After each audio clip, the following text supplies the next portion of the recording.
In July 2014, Abu Bakr al Baghdadi ascended the pulpit in the Nuri Mosque in Mosul and proclaimed himself the caliph, or leader, of the Muslim community throughout the world.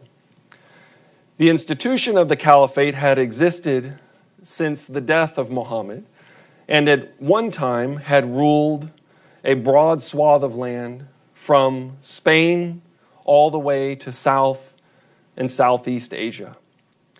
But over time, the caliph, who once wielded supreme political and spiritual authority, saw his authority melt away by other challengers. And by the time that the Ottoman Sultan claimed the title for himself, it was faded into nothing. And when Ataturk abolished the institution in the 1920s, the caliphate had really ceased to exist as an institution. Conservative Sunni Muslims around the world wanted to revive the institution because they saw and believed that the institution of the caliphate had to exist for them to function properly as a Muslim community. So there were a series of conferences that were held throughout the Sunni Muslim world to try and restore the caliphate, but they never succeeded. They failed due to quarreling. Violent Sunni revolutionaries also tried to reestablish the caliphate, but many of them over time saw it as a distant dream. Their enemies were simply too powerful. It was not until the Islamic State last year proclaimed the return of the caliphate, the return of God's kingdom on earth, that anyone had made a credible or plausible claim to have refounded the institution. And today, it controls a broad swath of territory in Iraq and Syria and numbers some 8 million inhabitants who live under its rule. Baghdadi has the title of commander of the believers, the historical title of the caliphs. But early in his life, he was known simply as the believer. It was a nickname that was given to him by his family and childhood friends for two reasons. One is that he was known to be deeply pious. He spent most of his free time in prayer and contemplation of Islamic scripture and tradition. But he was also known for telling off other people when they weren't being religiously observant enough by his standards. His brother recounts that Baghdadi would come home from the mosque and chastise his brothers and sisters because they didn't conform to his ideal of proper Islamic behavior. Baghdadi's passion as a child and in his teenage years was the Quran, particularly the recitation of the Quran, which is an art in the Muslim world. His father taught the recitation of the Quran to neighborhood school children, and Baghdadi picked up the craft and was known to have a beautiful voice and be an expert in the art. And it's a passion that he carried with him through his undergraduate and graduate career. He specialized in the study of the Quran and its recitation as an undergraduate, later for a master's degree, and then finally for a PhD in Quranic studies, which he received in 2007. The common story about Baghdadi is that he was a quiet religious scholar, and then the Americans invaded in 2003 and radicalized him. This isn't quite true. Baghdadi had radicalized himself well before the Americans invaded. While he was at school in Baghdad, he gravitated toward forms of Islam that were more and more conservative and that were more in line with his own urge to meddle in the religious affairs of other people. So by the time he was nearing the end of his graduate program, he had not just become an ultra-conservative Sunni Muslim, but he had also embraced jihadism. And it was the final end of this intellectual arc for him. He wanted to impose his vision of a just society on all of the Muslims around him if force by need be.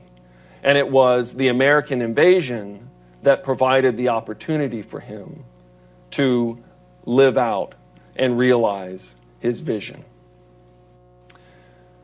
Baghdadi in 2003 helped found an insurgent organization, and in early 2004 he was detained by American forces. He was at the wrong place at the wrong time, and he ended up in Camp Bucca in southern Iraq, which was a hotbed for radicalization.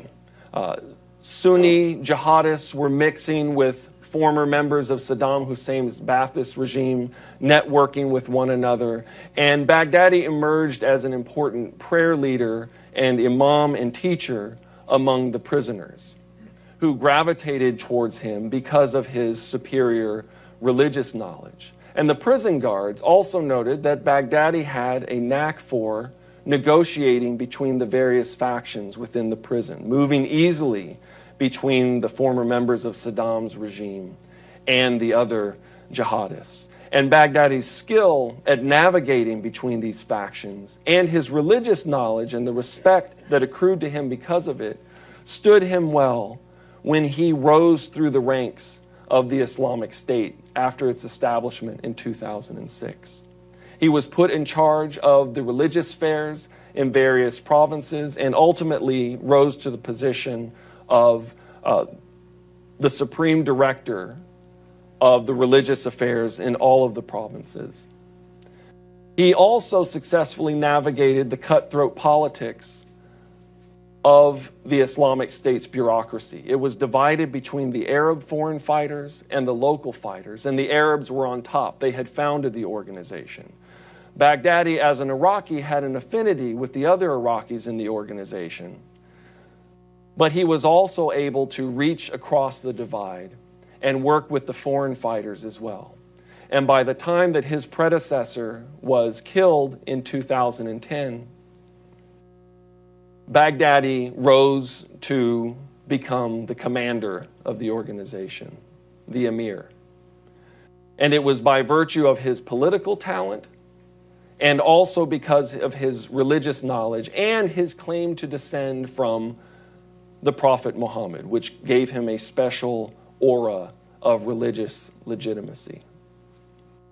Baghdadi today commands a military that has bested some of the most capable militias and states surrounding the Islamic State.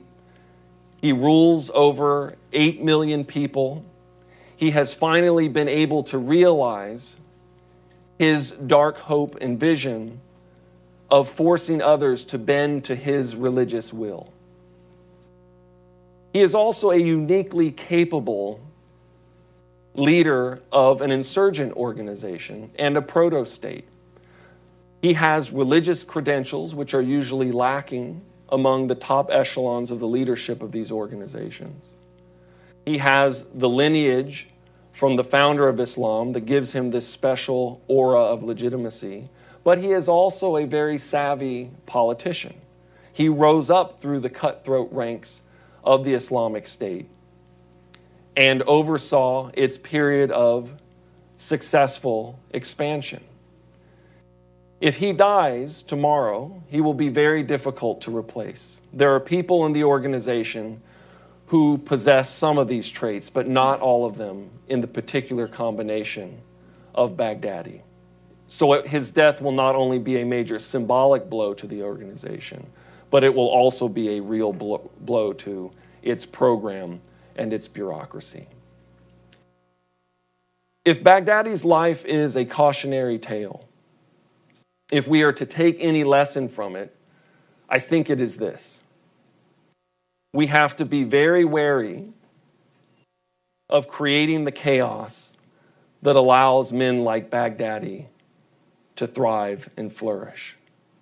We have to be very wary of invading states and destroying the social fabric and the political fabric in order to remove a tyrant, because a worse tyrant can be waiting in the wings afterwards.